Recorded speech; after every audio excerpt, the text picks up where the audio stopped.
तो मूवी के शुरुआत में हम लोग देखते हैं सूरी अपने टेक्नोलॉजी से किचाला को ठीक करने के लिए उसका क्योर बनाने की काफ़ी कोशिश कर रही होती है, क्योंकि किचाला एक अननोन डिजीज से पीड़ित था। लेकिन लाख कोशिश करने के बावजूद भी सूरी उसका क्योर बना नहीं पाती है, जिससे टिचाला की मौत हो जाती है। फिर उसके बाद उसका हमें एक इमोशनल फेयरवेल को दिखाया जाता है, जिसमें सभी पूरी तरह से टूट चुके थे।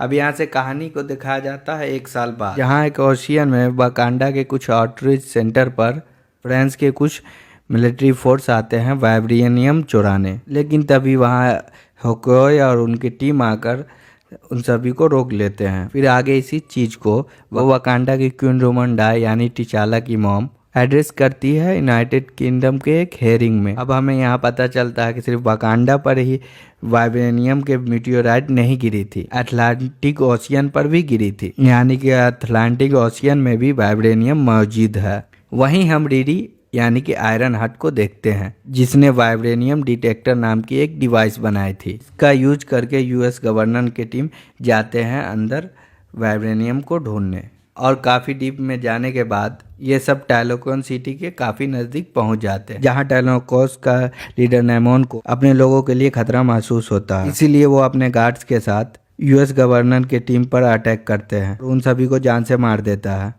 इसी बीच हम देखते हैं कि टैलोकोन्स के लोगों को भी गोलियां लग चुकी थी, लेकिन उनमें से कोई नहीं मारता, क्योंकि उनकी बॉडी इंसानों से काफी ज्यादा स्ट्रांग और ड्यूरेबल थी। फिर आगे हम देखते हैं कि वाकांडा के ट्रेडिशन के हिसाब से मंडा अपने फ्यूनरल वाले कपड़े को जला देती है, क्योंकि उन्हें मूव ऑन करके पूरे वाकांडा को भी संभालना था। वहीं सूरी भी पिछले 1 साल से अपने आप को साइंस प्रोजेक्ट में इन्वॉल्व कर ली होती है, ताकि वो टिचाला के डेथ पर से मूव ऑन कर सके। लेकिन वो अपने फ्यूनरल वाले कपड़े को नहीं जला, क्योंकि वो अब भी अपने भाई टिचाला को कभी कभी मिस किया करती थी। फिर नेमोर आता है क्वीन रवांडा और सूरी के पास और उन्हें कहता है, तुम वाकांडा वासियों, दुनिया के सामने अपने वाइब्रेनियम की सच्चाई रिवील कर दो। और उन्हें कहता है, अगर तुम वाकांडा वासी रिवील नहीं करते तो आज टैलोकोन्स भी सुरक्षित होते। दरअसल जब वाइब्रेनियम के सेकंड मेटियोराइट अटलांटिक ओशियन में गिरी थी, वो टैलोकोन के पास होता है, इसलिए नेमोर अपने लोगों के लिए काफी चिंतित था।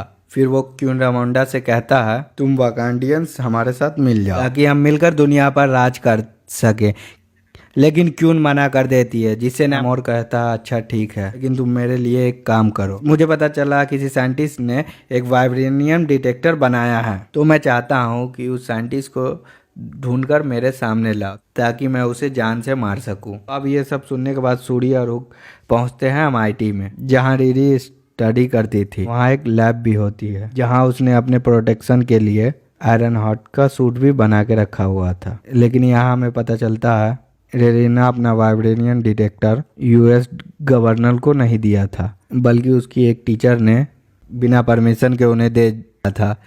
और इसी बीच गवर्नर फोर्स आ जाती है इन तीनों को पकड़ने, लेकिन ये सब भी बड़ी चालाकी से उनसे पीछा छुड़ाकर भागने लगते हैं। रीडी भी अपने मार्कॉन आयरन हार्ट का सूट यूज करती है, लेकिन उन तीनों से पीछा तो छुड़ा लेते हैं, लेकिन फिर उनके सामने टेलीकॉन की सेना आ जाती है और उस पर कंटिन्यू अटैक करने लगते हैं, जिससे रीडी और सूरी अनकॉन्शियस हो जाते हैं। अब यहाँ सिर्फ वोकोय ही बची हुई थी, जो नेमोर के कजन नेमोरा से फाइट करती है, लेकिन वो भी इसमें काफी घायल हो जाती है और नेमोरा उसे डिफेक्ट करके सूरी और रीडी के साथ अपने साथ टेलीकॉन में ले जाती है। अब होकोय के इस फेलियर को देखते हुए क्वीन रोमोंडा इससे उसके जनरल रैंक से निकाल देते हैं।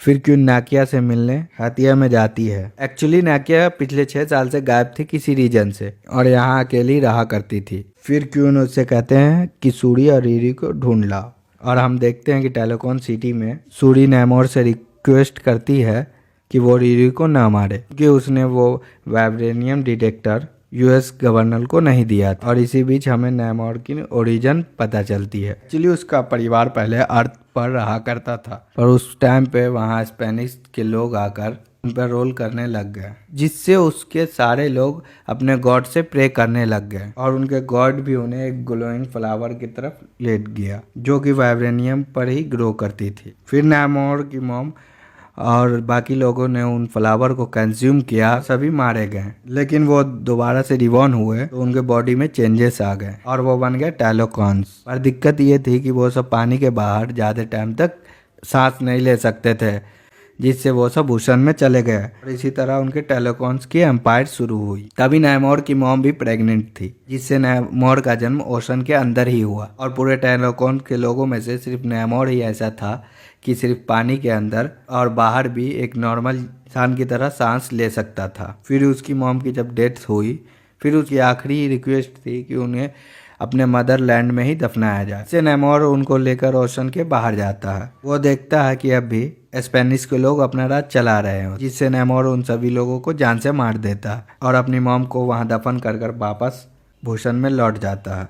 और तब से वो काफ़ी सेंचुरीज से भूषण में ही रहता है। फिर कुछ टाइम के बाद नाकिया वहाँ पहुँच जाती है और टेलेकॉन के कुछ गार्ड के मार कर रीडी और सूरी को वहाँ से लेकर चली जाती है, जिससे नैमोर को बहुत गुस्सा आता है और वो सीधा वकांडा पहुंचकर हर तरफ अटैक करने लग जाता है। बागो और उनके सेना भी उन्हें रोकने की काफ़ी कोशिश करते हैं, लेकिन उस पर हावी नहीं हो पाते क्योंकि वो बहुत पावरफुल था। फिर वो क्यून रामंडा को जान से मार डालता है और सूरी को कहता है कि ये तो बस वार्निंग थी, अगर अपनी भलाई चाहती हो तो हमारे साथ मिल जाओ, वरना कुछ दिनों के बाद अपनी पूरी फौज के साथ वापस आऊँगा और पूरे वकांडा को तबाह कर दूंगा।